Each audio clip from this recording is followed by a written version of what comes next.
begin our discussion on tumblers made by the Cambridge Glass Company. Part 1 will be an overview, and I'll give a lot of general information out. And as always, if you have questions or comments, please feel free to make them.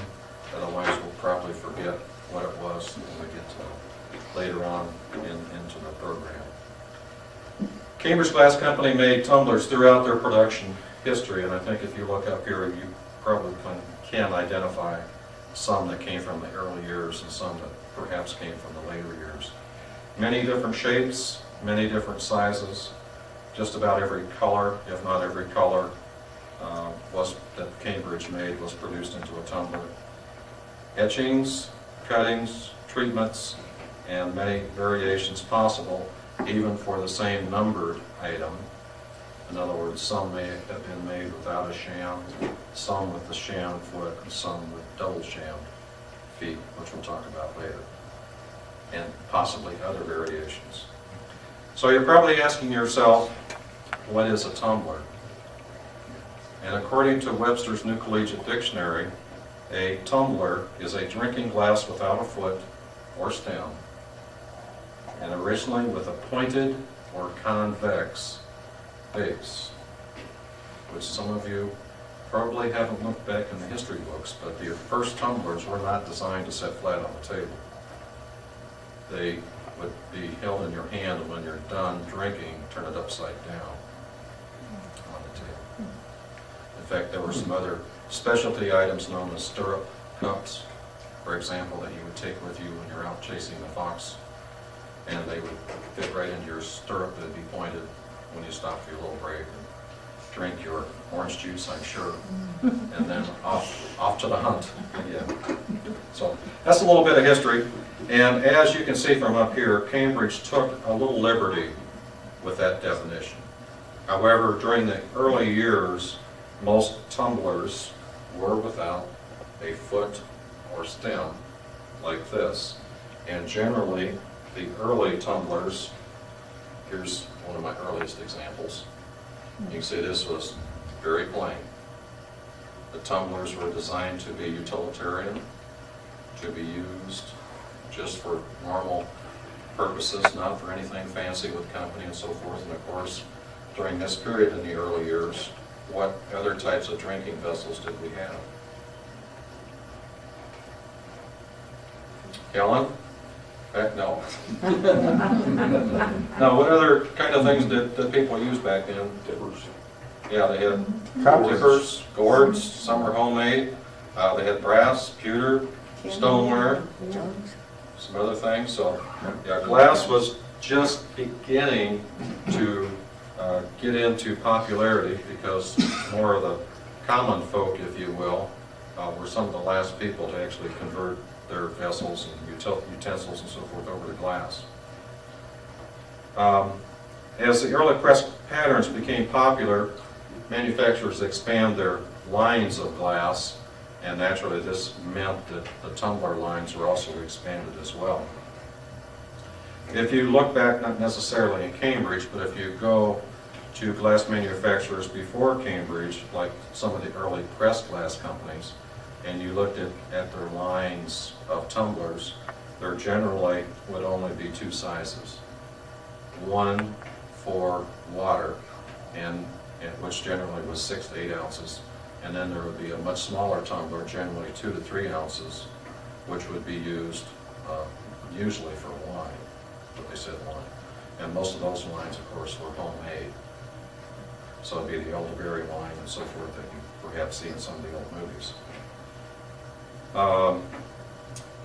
Especially glass in the early years that was designed to be used in restaurants or in that particular time period. Now we're going back to the 1700s, or taverns, which is where most people met if they were going out in public. The glass would be very thick on the bottom, and they called those type of tumblers back then firing glasses. And they would drink their ale or whatever out of the glass. Remember, they're replacing stoneware and some of the other things, and usually they had their meetings, court sessions, and so forth. And the firing glasses were that thick because they would take the glasses and pound up and down on the table. Like if somebody's making a speech and they didn't like it or they agreed with it, they would all sit there and hammer the glasses, so they had to be durable. So you're getting an extra little history lesson here you want to count on. Tonight, however, we're going to focus our discussion naturally on Cambridge glass and mostly on the latter years of Cambridge glass production. In other words, from about 1930 on. We do have some earlier examples, and next time we'll focus on the earlier sections as well as some of the specialty items that we do not have displayed up here tonight. I apologize to you Caprice collectors, not much Caprice tonight, in fact there's none. We'll get into that on the next discussion, so I may ask you to bring some of your examples. The three references that I've used tonight are generally the ones that you have readily available: the 1927 through 1929 catalog, the 3034 catalog, and also the 4953 catalog. However, I must say most of the information is in the earlier catalogs because most of it was repeated again or still in production in 49 through 53. Now, there, of course, is other information available in other catalogs and other information that was presented by Cambridge, reprints, or other books or manuals. And if we go back again, the way Cambridge used the term tumbler, again, generally it was used to indicate a drinking glass without a foot or stem. And they expanded that later on, as we'll talk about in a second, to include a footed tumbler, which generally, when they first came out, the bowl of the glass touched the foot. There was no stem. However, as they went a little bit later into production, especially when they developed some of the other stemware lines, they put a short stem on the tumbler, which again they still call a footed tumbler. And there was no differentiation between a footed tumbler with a short stem as compared with a footed tumbler with no stem at all. And I think, you know, we don't know what their intention was, but I'm sure part of it had to do with, for example, if you get the Bride by 3106 stemware and you put a short stem on the tumbler, then naturally they would want to be able to complete the set and still identify it specifically with a stem line. If you had a short stem, that would do it. Okay, tumblers generally came in 5 sizes. Now, I say generally. There are exceptions, of course, to every rule. And generally, the largest size was a 12-ounce tumbler, which was used for iced tea. Iced tea. Could be beer. Generally, they were used for iced tea. Most of them that are labeled as a specific use for iced tea, there are a few references to lemonade also. Now, naturally, you could put whatever liquid you like in these glasses. The next size was a 10-ounce, often labeled as a table tumbler, and of course was designed for water. The next size down was the 8-ounce, and generally, this is the weird thing, generally the 8-ounce tumblers were taller than the 10-ounce tumbler. Smaller diameter, and one of the reasons is that they used the 8-ounce tumbler for a lot of the specialty uses that we'll talk about later on. Then the next size down was a 5-ounce tumbler, which generally, juice. Occasionally it's labeled in some of the literature as a tomato for some reason. You know, tomato I always thought was juice, but evidently they differentiated between juice and tomato. And the smallest tumbler, now this is where most of the variation occurred. That could be a 2-ounce, it could be a 2.5 ounce, or it could be a 3-ounce. Now again, there are exceptions to that also. Some of the smallest tumblers were 1 ounce, which could have been labeled a whiskey, or it could have been labeled a cordial. And generally the smaller ones could be used mostly for some type of alcoholic beverage usually. The largest tumbler that's referenced in the 3 references that I've quoted you so far, any guesses as to the number of ounces? 16. 14. 291. If we average all those out, I think you'd be pretty close. Would you believe there's a 34-ounce Weiss beer tumbler? That's right. Yep. You just need one. How do you hold it?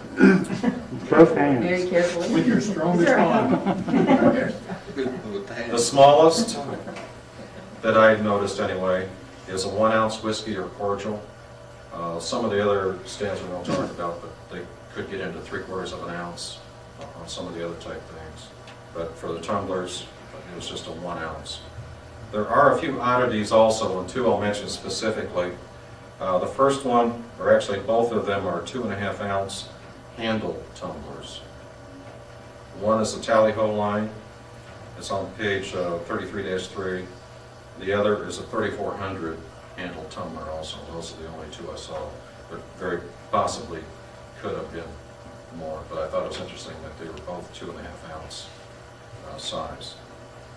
In addition to the normal lines of glassware, tumblers were used in specialty sets, and we'll talk about those next.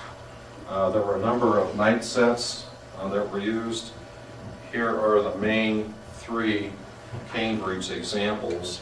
Now, Cambridge called these not all night sets, and sometimes the name changed as the catalogs changed, which we'll talk about. The first one was just referred to as a 4-piece night set.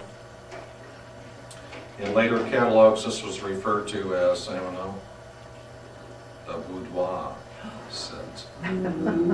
Sounds a little bit better, probably cost more money. It consisted of the tray, the covered tumbler, excuse me, covered pitcher, and also a tumbler. Now, there were different tumblers that went with different sets. There are two different numbers for these. This is, get to the right place, the 488 4-piece night set. You can tell the difference between it and the 489, which if you didn't look closely, would look just exactly the same. The only difference is this one has a squared off handle on top, the other one has a rounded handle on the pitcher. It's all marketing. And of course they came in different colors. They were etched. There were also treatments and other things that were available. The next is a 2-piece night set. And for those of you that collect other types of bed and bathroom glassware, you probably know this referred to as what? The tumble up. Yeah. And again, it's just a little pitcher that the tumbler would fit on top. This one is Wedgwood. There are, of course, other etchings.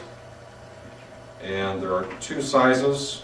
This is the 420 20-ounce size. They also made a 421 26-ounce size. Tumblers were the same. Now these next two are the 103 2-piece night set, and these are just very common. I'm being very facetious here. There is a rather unique tumbler that went with this. This is a gorgeous example in Blue Bell. The tumblers that went with the 103 night sets, the bottom flared out, and of course that was designed to catch on the rim of the pitcher so the tumbler didn't fall inside with the liquid. This was, again, designed to be a cover to keep the dust out of the water. So if you woke up in the middle of the night, you could get yourself a little fresh whatever you had in the pitcher. And this is just an example, gold encrusted atom, which again is not only on the pitcher but on the tumbler itself, plus there's a little decoration on the bottom which makes it oh so special. Yes, for you Rose Point collectors, there are Rose Point ones also, and they're pretty rare, which is why most of us don't have one. Questions thus far? Okay, so that's how the tumblers were used in the night sets. Then, of course, there were many other uses also. The next specialty use was drink sets, and I'm not going to cover them all, but I'll give you the basics. There were many different types of tumblers that were put on these 4-part trays. For example, a 5-piece cocktail set, a 5-piece highball set, and then they changed the name slightly. This particular one is a 5-piece bridge set, and generally the size of tumblers that are used on most of these are the 8-ounce size. This tray especially is pretty unforgiving if that's the right word for it, on tumbler size. You have to make sure that you get the right size tumbler. If you get too large, it will not fit in there properly and it'll rock back and forth. So be kind of careful when you're trying to fit, if you just buy the tray and then try to put your tumblers in later. And that particular one is the 880 5-piece bridge set, and this tumbler is the 881 8-ounce tumbler in one of the early etches. Also in pink. There were a couple variations. This is the 973. Take that back. This is a 1215. Would be part of a 3-piece 2-handled tray, and just 2 tumblers would go on there. These are much more forgiving as far as tumbler size. Now, of course, I did make this in the 4 tumbler size also, and again, these came in colors. The 4 tumbler size would be the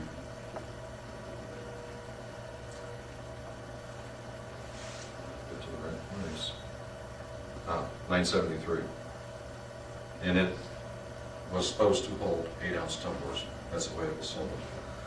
Next is a 1017 triangular card set. Of course, these were made for tumblers on either side. Your pack of smokes, your matches went right in that slot. Of course, this was the ashtray out front. These were designed to, if you had your little card table out, to go on the corner of the card table, so you could still make sure you didn't miss any of the action in the game. Okay, the next specialty, I didn't bring a lot of these, but it was beverage sets. And there are just a lot of variations.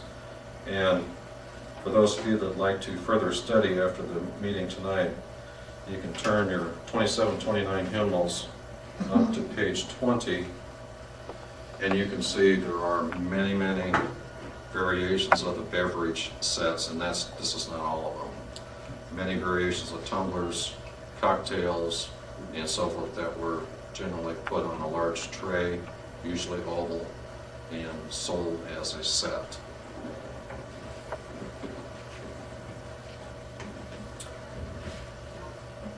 So that's the beverage sets. Next is a canapé set. This occasionally was also used as, depending on the size of plate. There's a little ridge, for those of you that haven't seen these before. And generally, if it's a canapé set, usually it was a 3-ounce cocktail that went in there like this one is. This is just an enameled example. This is the 691 plate with the 3,000 5-ounce cocktail. They also, excuse me, this is a 3-ounce cocktail.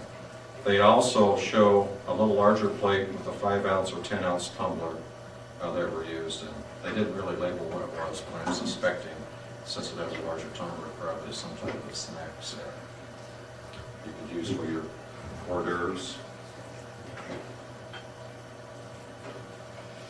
The first reference to any tumblers at all in the 2729 catalog actually showed this particular one, which is what? Georgia, in this very common color. It shows it in black, but this color, of course, is Ritz blue and pretty nice. And these came in different sizes. This is probably what, the 8 ounce?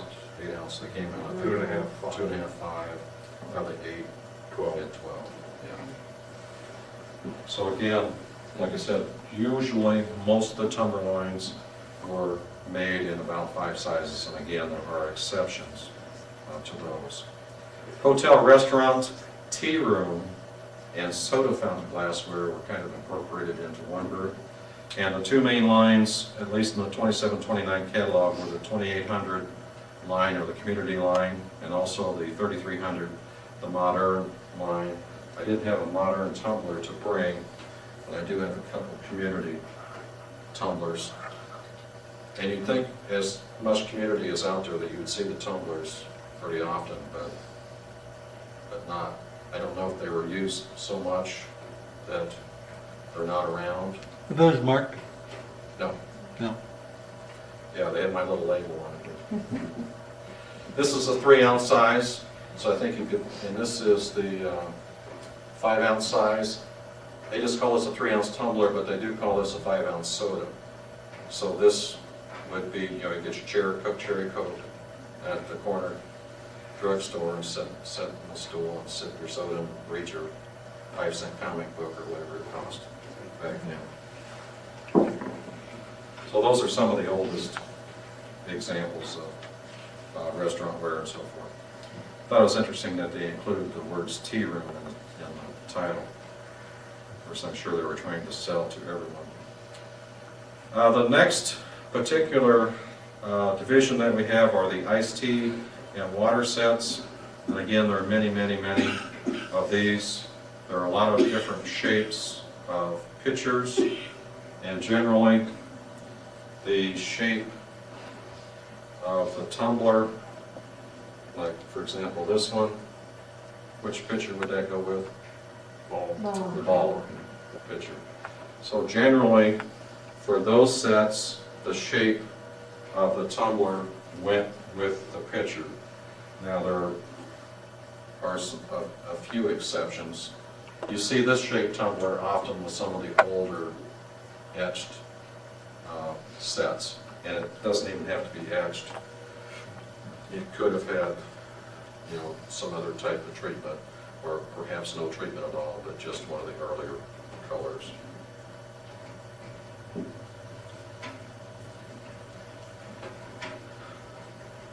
Next major division was the bar and beverage sets, and Martha Washington was one of the very popular patterns, and that's the Martha Washington pattern. This actually came 2 ways. You'll see this also advertised as a cut flute. Some of you may have seen that before.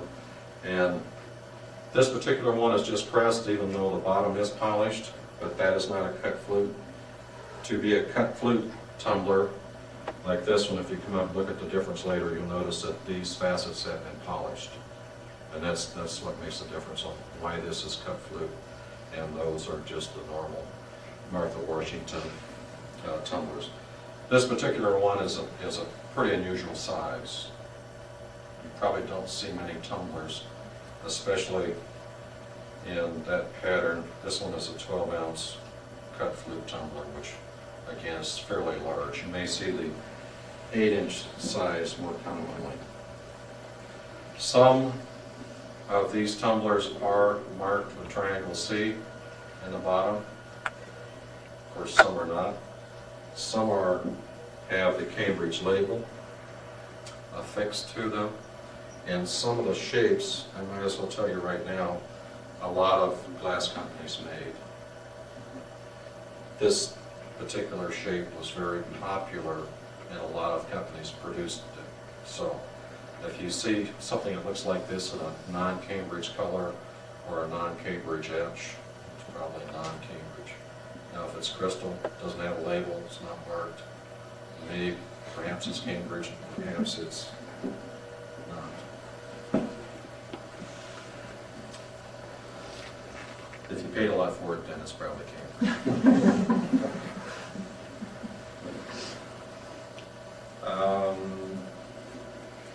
Okay. There are some other examples, and once I get through the formal part, I'll just kind of go through generally on some of these. But some lines or some etches had many variations or styles of tumblers. And of course, since Rose Point was the most popular etch, they produced Rose Point on just about everything. Now, I know you'll find this hard to believe, but there are more different types of tumblers etched with Rose Point than there are stems. If you go through all the different examples of tumblers, there are many different styles of tumblers. Not all these are Rose Point, but these are the 5 main sizes of the straight-sided tumbler. And this is the 12-ounce, 10, 8, 5, and 2.5. When you come up later on, you'll notice that we have 2 tumblers that look exactly alike, but they're not. See the difference in the foot? This one has a sham foot. The glass is thicker in the bottom than this one. This is just a normal foot.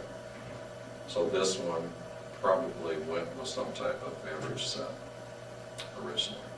So again, when you're collecting or trying to complete sets, that would be something to look for. Now, I didn't really explain what shammed is, but sham just means it has an extra layer of glass in the bottom. And generally speaking, the sets or glasses or tumblers that were designed to go with liqueur sets or barware generally had shammed or double shammed feet. And I don't know if it was because more people drank the, It's double champagne, it's double. see the thickness on that one? Yeah, that's a really thick foot. This is a tall Joe. They also made a smaller version of that called, oddly enough, the Little Joe. I don't know if those came out during Bonanza or not, but yeah, that shows the thick shammed glass. Some of the lines, and again, this is, you think you have it figured out. This is heirloom, which is also known as North of Washington, which is also known as Centennial, which is also known as, Victoria. Now, on almost, well, every other piece of this line that has a footed tumbler, it also has a little ball for a foot. Except for this size, which is the largest size, it's the 12-ounce tumbler. I guess they thought it would be too tall with the ball, so they do have a very short stem. The bowl doesn't actually touch the foot, but all the other pieces have a little ball above the foot.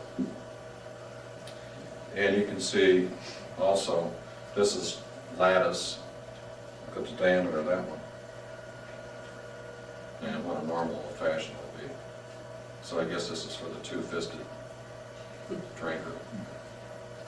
I make a lot of this up, so don't believe anything I say. Double old fashioned. Double old fashioned. Could very well be. It's both, there are different lines or different numbers. That's why there's a difference in the diameter. So, some you would think look pretty close, but notice this one, or the one on your left, I had to think for a little bit, is more V-shaped, whereas this one comes down as a definite curve to the glass. This, I believe, is, again, it's a 7801, and this is probably the 3000, correct? Now, we'll keep this one, get a new one. They still the same? No. Again, notice that this one is more V-shaped. They're exactly the same height, and this can be maddening to collectors because you're trying to figure out how you can remember them when you're off at some dark shop or show or something else, and you may have 5 of one and 6 of one and none of another one, and to try to figure out, for those of us that like to collect every single piece of every single line, which one you have and which one you don't. So, commonly, these are known as what shape? Mushroom. Some people call them Coca-Cola. These generally are called what? Barrel. Barrel. Correct. You didn't know you were going to have a test. And I think that's generally it on that. I brought, I think, 3 different examples of short stem tumblers. This one, of course, as we mentioned earlier, is the 3106. I'm going to have a couple candlelight examples in 3776. Now, on some of these, and usually for almost all of them, generally speaking, the smaller the tumbler, the harder it is to find. It's kind of like stems. I don't know about Capri, so I won't get into that. It's kind of like stems. The most common stem is what? Water. So, just the same thing with tumbler. The most common tumbler is water. Because a lot of people bought it. So generally speaking, as you get into the smaller sizes, they're a little bit harder to find. This is a low wine in 3121. A little bit harder to find. We also have some Mount Vernon examples, both regular tumbler, and we have two examples that are footed tumblers in different colors. We have a couple strange ones. This is in Mocha, 1203 line, and this one's kind of a unique shape on the bottom. That's not signed. And that is the 517. This was a weird one. It's a 7-ounce tumbler. So again, the rules that I told you earlier don't always apply. And most of you probably know the pinched tumbler. This is a little tumbler that goes with the cake sets. And there are other cute little examples. Here's a Gloria 2.5-ounce tumbler. One of the advantages, of course, if someone ever decided to collect tumblers, and I haven't, was that they don't take up much room. That's why some people collect cordials, because they don't take up much room. But I think you can see, if you decided to collect tumblers or something like that, you can collect a lot of different examples with different lines, different edges, different colors, and still have a pretty extensive Cambridge collection. I think, when I counted before I started getting some other things, I think there's probably about 70 different tumblers up here tonight, which again is probably not even half of the Cambridge tumblers that are available. So in summary, we've begun our discussion of tumblers tonight. We've seen some of the shapes, some of the sizes, we've looked at the different colors, the treatments, etchings, and so forth that are available, and we've learned that the true definition of a tumbler is a drinking vessel without a foot or stem. However, Cambridge liberalized that somewhat and also sold some footed tumblers. Are there any questions?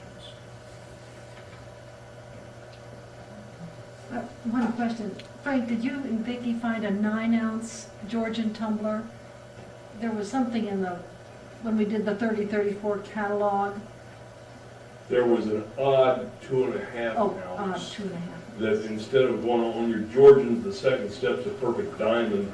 On this, it was an octagon, and the sides were straight rather than bowed in. You can see it but it's only in that size and only the one time. Okay. I have one at home I think is, but it's really hard to.